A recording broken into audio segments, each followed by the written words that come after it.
the Edmonton Oilers have had a rough start to their season. I don't know if you've seen it. Oh no.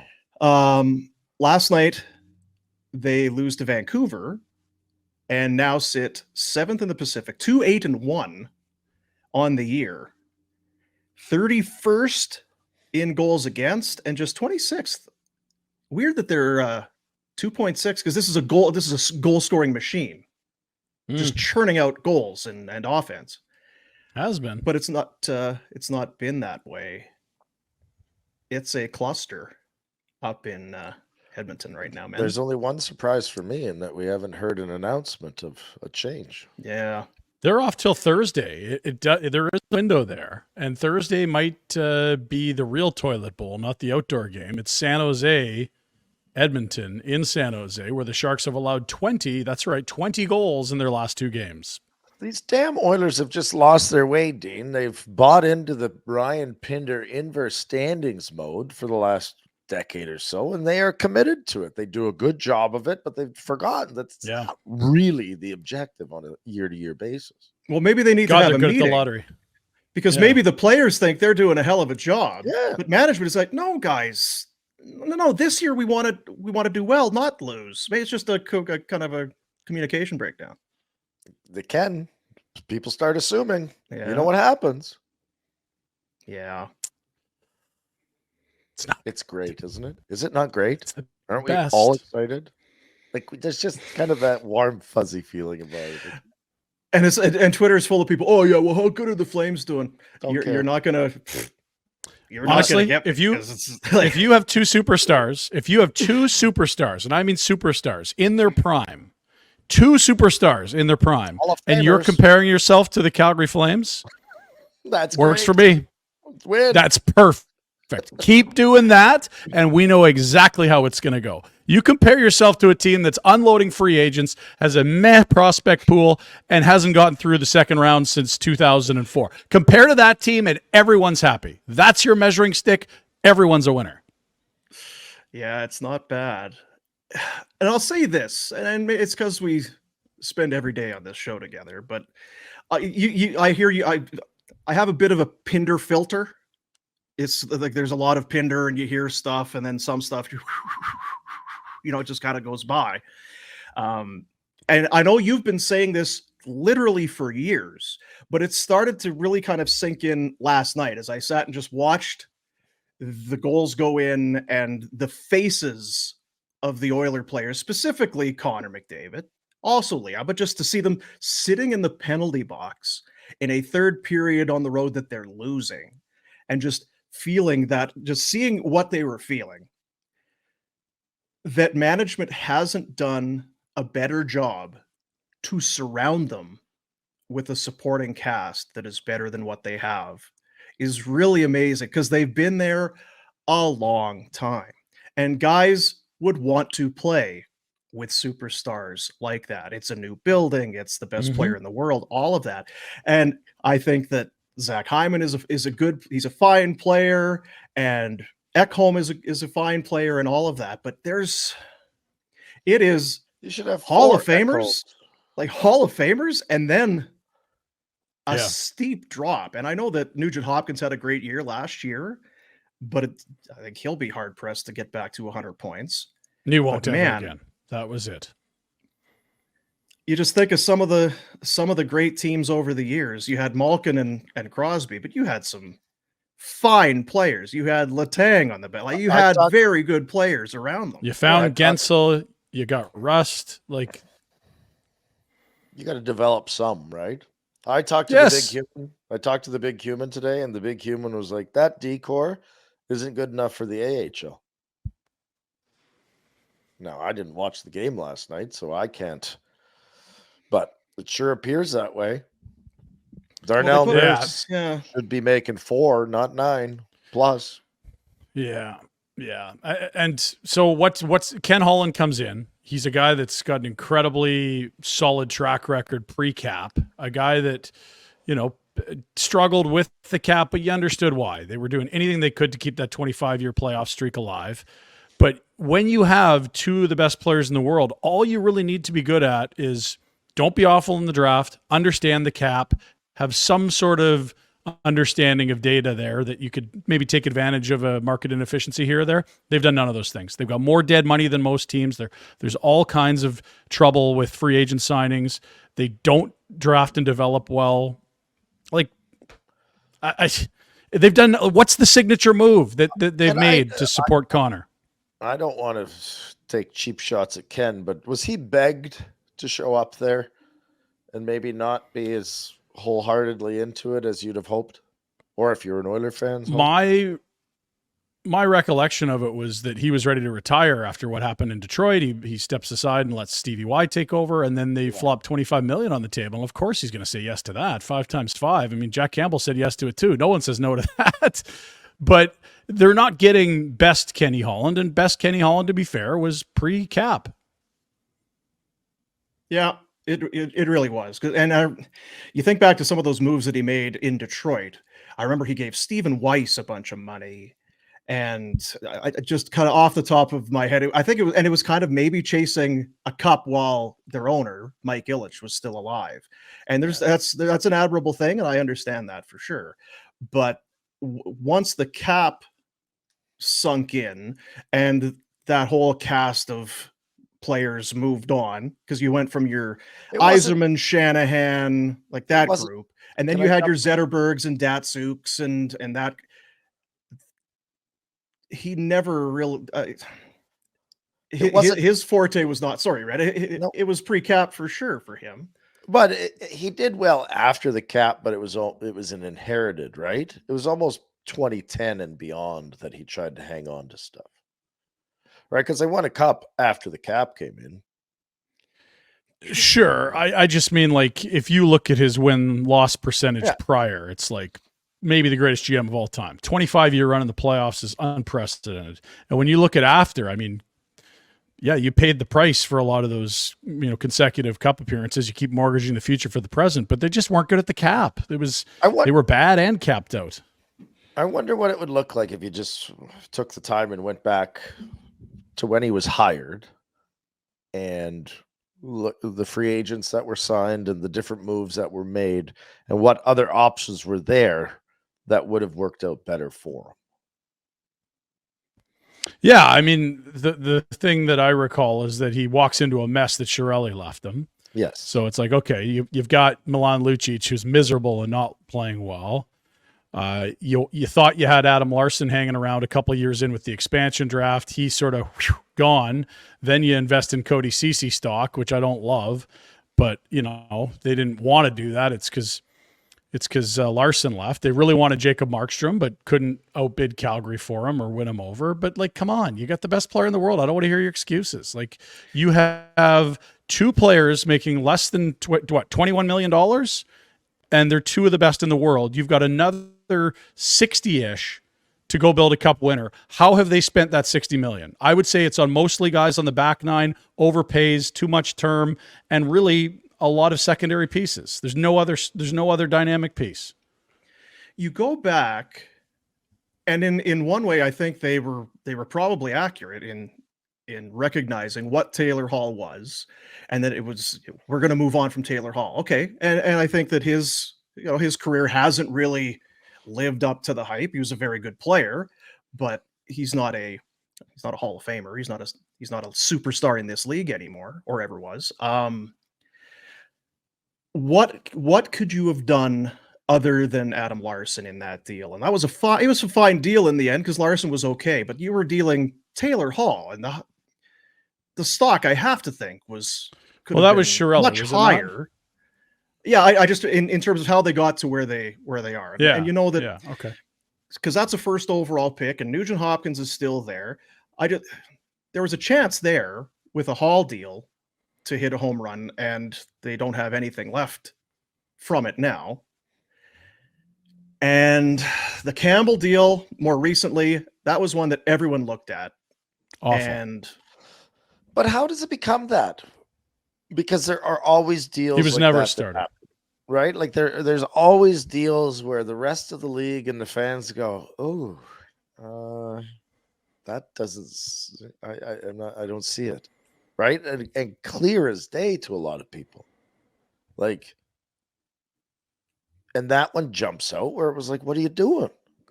You go back further, and of course it was Koskinen and stuff, but the Jack Campbell one, Surely, who was saying, here's the answer? Kenny Holland, nobody else. It was wild. Yeah. Like nobody looked at that guy and was like, that is a hard, no doubt about it, number one. They're like, nah, it's kind of a guy that's been a backup or an AHL guy for the first half of his career. He's just got into the NHL. He only went to Toronto because he made low money and they had no cap for a goalie. He was good there behind a structurally sound defensive club. But to say 5 times 5, like that's just way out of line with what the market pays goalies. Like that's almost Jacob Markstrom money. And at least Jacob Markstrom, is a guy that was in the Vezina conversation before you signed him. Jack Campbell was never that. Like this is outlandish. The goalie guys are like, when you look in these numbers, like this is a really nice goalie environment and he barely looks like a number one. This isn't, what are you doing 5 times 5? This is crazy. But we love it. You hate to see it. Yeah. It's well, and then, okay. So let's say that all that happens. You still don't have to come back with Skinner and Campbell this year. No. That's where their problem is. They didn't get saves from Campbell last regular season. Skinner was good, but he's basically first full season in the NHL. He wasn't good enough in the playoffs. And you're like, okay, well, that's a big workload. It's his first year. But really, Skinner was a guy with decent pedigree, not a star in the making, okay minor league numbers. Like, you're going to allow a second-year player and a guy that was like not top 60 in the world level to be your tandem in the second last year of Draisaitl and McDavid together on these contracts?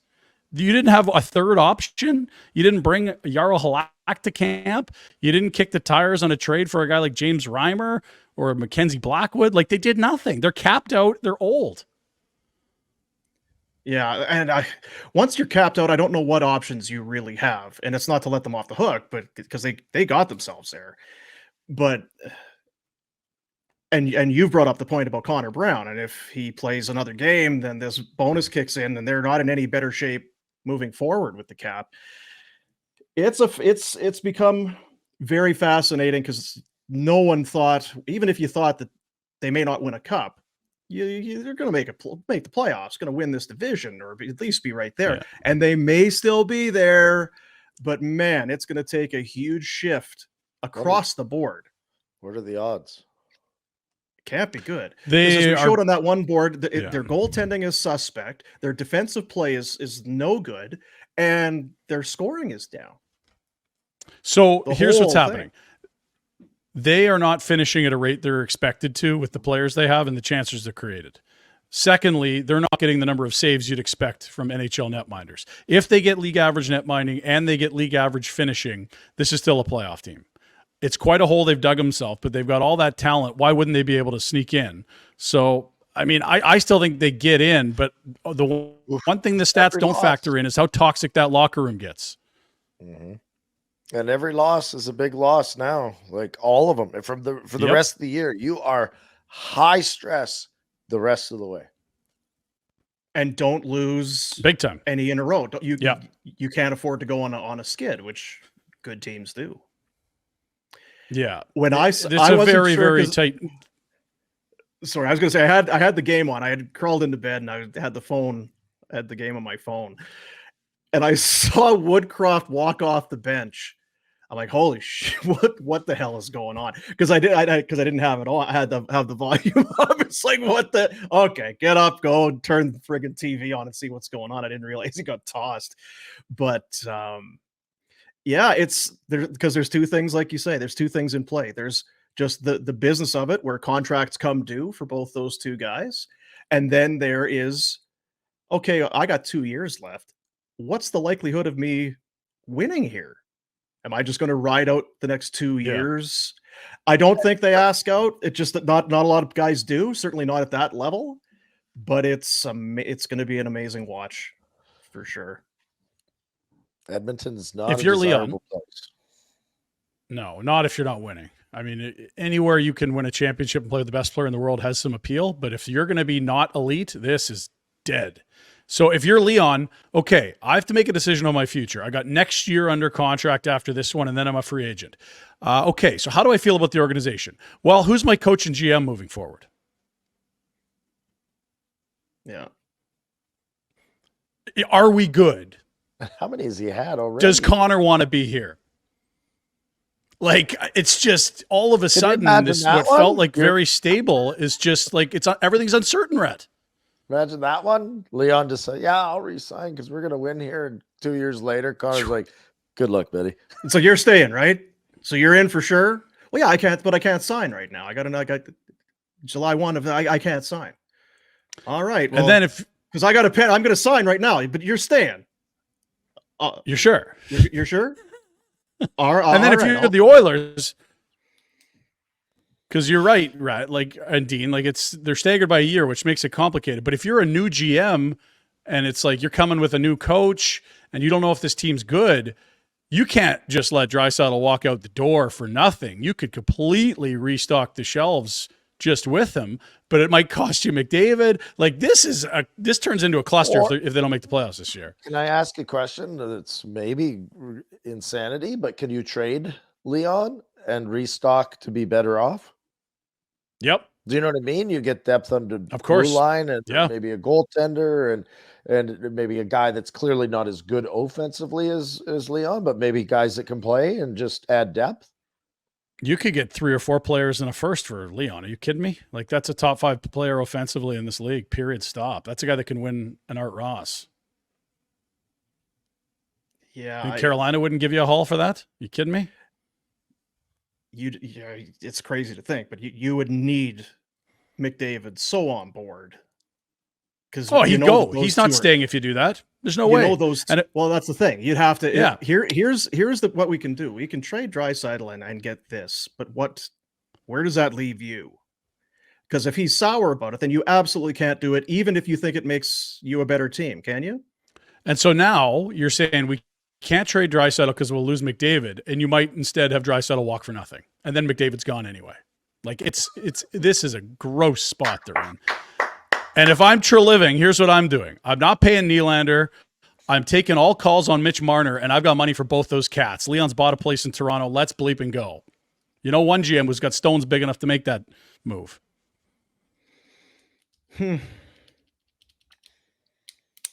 Sad days.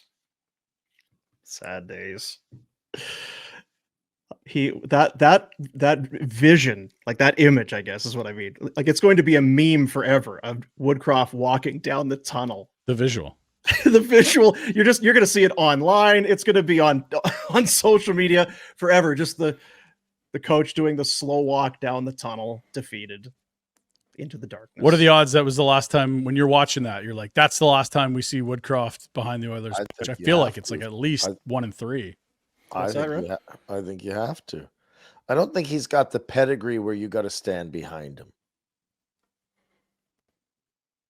That's fair. Yeah, I don't either. I don't know. And he might be great, to your point, but he hasn't proven to be yet. No. What's he done exceptionally better than anyone else? Like, even his minor, the reason he got the job is because they were familiar with him and they clearly they liked him. Yeah. Right. But they didn't do an exhaustive search when they brought him in. He was coaching in the minors. Who would be a candidate? Joel Quenneville's the Gerard best Gallant candidate, was floated. but Right. Quenneville's not going to be allowed, is what Frank sort of led us to believe yesterday. But Gerard Gallant, that's a name that I think, was it Cassidy floated last night? Like, interesting. It's interesting. Players love him. With tough on management. With Quenneville, if you're Gary Bettman and you have to kind of allow him back behind NHL benches, if Wayne Gretzky reaches out to Gary Bettman on behalf of the Oilers, that would have considerable sway, I would think. I just think the news of the last week has made it even harder than it was a week ago when he hadn't yet been reinstated. Yeah. Like, until that Chicago stuff is all cleaned up, and not to suggest that there aren't lasting scars, but they just got another grenade in their lap PR-wise, and it's on them. And that was under the watch of Bowman and Quenneville. So I just don't know how it's not a PR disaster for the league after this Pride tape stuff and all the nonsense that it's just bad look after bad look for the league. That's not something they want to deal with. They say, you know what, Wayne, that's great.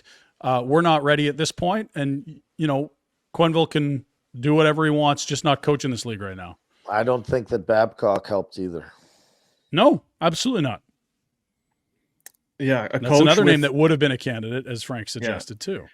A coach with baggage was brought back into the fold, and it blew up in all of their faces. Mhm. And the other name, and everyone was asking me yesterday, and I can only assume that because he had signed an extension and then either he was fired, Daryl Sutter would still be getting paid by the Flames, meaning he's under contract. They would need Yep. permission to talk to him. I Mhm. can't imagine that they would allow Sutter to even talk to them. It would save the owner money, but I think this owner despises the Oilers more than we give them credit for. You hear about how tense the Dome is when it's Battle of Alberta in the regular season. Never mind a playoff series that he was in town for 2 years ago. I mean, anything that might help his most bitter enemy, I don't think that necessarily, if it's good on the bottom line, he does it. Where normally I think he is really bottom line driven. I think that, I mean, you speak to it, Rhett. Like, how tight does that organization get in the day you play the Oilers? Oh, it's been that way for forever. I think it's a natural feeling when you join one of those teams, Oilers or the Flames, to know you have to have a hatred for them. So I think it's there. I would be surprised if they give permission, but on the other hand, it's like, why are we paying? I don't know how much they are, but rumors are that it's $4 million a year for a guy to sit at home. It's a lot of dough. And I think you would have to take into consideration. I don't know what the terms were like when Daryl left, right? Like if it was if Murray wasn't mad at Daryl and was trying to appease the players, okay, fine. I guess Daryl, you're taking the fall on this. I mean, it looks like now that maybe Daryl had a pretty good pulse on things. And maybe the owner's thinking, he didn't do anything. Yeah, he's hard on guys, but it was our players that were being soft. Maybe not the coach being too hard. You could ask for compensation. That's how you really turn the screws here. I mean, these are just big names that we're throwing out. There has to be other guys out there that would be being considered. Like, you've got to think that Holland and whoever else is there are talking to as many people as possible right now. Can you go get a new coach without getting rid of Kenny Holland? And I understand the Hall of Fame pedigree and the career he's had, but are you really going to put a new GM into that chair next fall with a coach they didn't pick? He might just. I feel like it has to be Holland and the coach if you're doing the coach. Which is totally cool. You could do both, and it might be a great move, actually. And I think you just tell Holland your assistant to the specialist. I was going to say, you just paper shuffle him up the ladder. Yeah. And bring in your GM there. And now who is that? I don't know who that is either. I just keep coming back to, I just wait for, hey, Mark Messier is going to be the new coach of the Edmonton Oilers, or Doug Waite or something, one of these guys is going to come in and take over the coaching reins. But that's not the most surprising names there. Yeah, it was going to be Steve Staios. He went to Ottawa. If you're looking at the cupboard, maybe Ottawa's a little more appealing than Edmonton, as crazy as that would have seemed a year ago. Owner Steve Staios has a long-standing relationship. That's with correct. The new yeah, owner. It's a good call, Warner. But I just don't know that Kenny Holland can pick a new coach, guys. Like, he's gone. No funny business out of you. No funny bit. I know that you have designs on getting behind a bench. You're coaching kids and all this, and you've talked about this, Mister. No funny business. Just went 4-0 over the weekend. Listen, stop it. Don't you do it. Just saying. I don't know if you sign off with Oilers suck if you are hired. Okay, we have your resume. Accomplished 3 finals and 7. Okay. And you're coaching kids. You just went 4-0, it says here on the weekend. But we have a lot of there's some YouTube video that was provided. Now, you have a catchphrase? What's that? Is there something? Yeah. Oh, it's all right, boys. Let's give it to him straight. No one else will. But it is wild. This team went like a sixth of a season without a regulation loss down the stretch last year. It's the same group. They might have to do it again, though. They do have to at this point. It feels like it, Well, don't they? They have 5 points. They need 90 more minimum to get in. Yeah. Like they got to And they have played, 45 what, 11, out of 12 70 games? wins, right? I'm not saying they can't, but it sure doesn't look like they're going to. Right to me, it doesn't, and for all the same reasons. If your goaltender's given up 4.5, I don't give a f how good you are offensively. Yeah. Yeah. It just doesn't allow you No, any banana peels or potholes. No. you can't. And the You league is can't full of win at a teams. 700 pace with 4.5 goals against. And what are they going to drop to? 3.5? They're not going to 2.5. These two goaltenders, they're not good enough, and they don't have good enough defense to play in front of them. Like, there's no way they're not giving up 3.5 goals a game at this. Can we see You're that capped out, the yeah. goalie numbers again there, Jack? Because you're right. That would be the other thing. If you're not going to change the coach and the GM is what it is, can you go and find a goalie? And Mark Spector of Sportsnet wrote on this here, which again, over the years I've said this. There's nothing better that I like when you see a team that is absolutely cratering and that go to their longtime beat writer or columnist to go and check in on the team. And he basically said that they're going nowhere with this goaltending tandem. Skinner is not ready and may never be ready, and Campbell is not the guy. They need to do something. And the last time that a goalie trade was made within the season, he had Sean Burke back in 99 or whatever it was. So that's how long ago it was. I don't know how you do it, but you're right. That's Okay, 856, 873 goals against, basically 4 or higher. gross. Neither of those numbers suggest that they're going to backstop you through some even up and down play. Can San Jose take Campbell? Like, clearly they don't care how good they are. Sure, but now what are you giving them? You have to tie a first to them? It's, For sure. It's 3.5 more years at this number, right? And so now that first is what you were going to use to go make another Ekholm deal this year. I mean, it's you could probably do it. It's going to hurt. You have to do both. Like, you owe it. Well, I don't give a F if the Oilers fans get to celebrate a Stanley Cup, but if I'm in Edmonton and I am a fan and I am an owner and I can see the McDavid Draisaitl situation starting to become clear, you know what I mean? Like, it's not far off anymore. We're not talking 3-4 years. It's soon to come. We best have some good hockey and some deep playoff runs, and I think you have to sell the farm to do it. Yeah, you do. I don't think you save any picks at this point. This is Hail Mary time. You've got 2 seasons to win a cup in my mind. Yeah. That's it. And even if you don't win a cup, set yourself up to have success to keep those guys. And if it doesn't work out, like you just said, you could trade Draisaitl.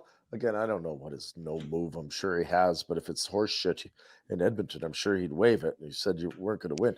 It's like a Kachuk thing. Where do you want to go? You would restock the shelves like that. Yep. So 100%. Sell. And there again, you better make sure you hit on those players. That's the big thing. Don't let it be and I don't know if Ken's the guy to be making the calls on that, but I would absolutely be, hey, Mike, clearly you're in a rebuild. Here's my shitty goaltender. He's not going to slow you down. Take him, please. And here's a first or whatever, like there has to be moves that you can make. There's always someone out there willing to, that's in that situation, go, yeah, this is the whole reason Greer set up his team the way he did. I'm guessing is to be terrible. Oh, I think this is all very much according to plan. Even more so. I don't think you could have expected them to be as bad as they are right now. The only issue I have for the Oilers is, okay, great. I'm going to give up a couple firsts and a second and a pick or a prospect. I don't even know what you have for a prospect, but blah, blah, blah. Who am I getting? Yeah. And if you're another GM, you're going, yeah, you want this guy? Sure. Keep it coming. Yeah. You're desperate. Because I was going to say, you think back the year they went on their run, they added Rolison, at the deadline, and then he was great for them. Oddly, another Edmonton tie. Remember Devin Dubnyk went to, where was it, Phoenix or Minnesota, wherever he turned his career around. And basically Minnesota turned around. Yeah, he was an AHL guy, demoted down to the American League, and then came back and was very good for them. So it can happen, but you get one crack at it because if there's a goalie trade to be made, you're only going to make one of them if it's even out there to be had, and it needs to be epic. And even still, there's no guarantees because of the defense in front of them. Yeah, I'm looking at it. The significant moves Ken Holland's made. Evander Kane's 32. Still good, not in his prime. Zach Hyman's 31. Coming off a career year, you probably have to expect diminishing returns the rest of the way. Ekholm's 33. That is very old in defenseman years. He was great last year, but he's going to look worse every year for the next few. Cody Cece's not been a good fit. He's already 30. Connor Brown's coming off knee surgery, missed a season. He's 30. Jack Campbell's 32. You got 3.5 years left with him. Brett Kulak, free agent signing, 30. Where are the 24 to 27-year-old guys in their prime here, Kenny? Well, Yamamoto's in Seattle. I'm just trying to think of Broberg's just been sent to the minors. Like this is a case of you've had a lot of guys and a lot of picks that just aren't helping you, and so it's only your free agent ads, which it kind of looks like the Rangers and the Toronto Maple Leafs did before the cap came in. You add all these 30-plus-year-olds, and geez, we're spending a lot of money on these teams. Why aren't we winning? You're old. Yeah. You're not as quick, and we talk about it. This is a league for young players and guys that can fly.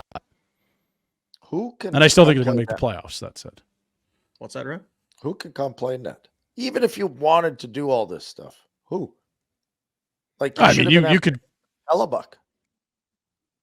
Anyone. The challenge is money's so tight everywhere. It's so hard to get a deal done. And I think you could call any organization that's in the bottom third of the league and say, we want your goalie.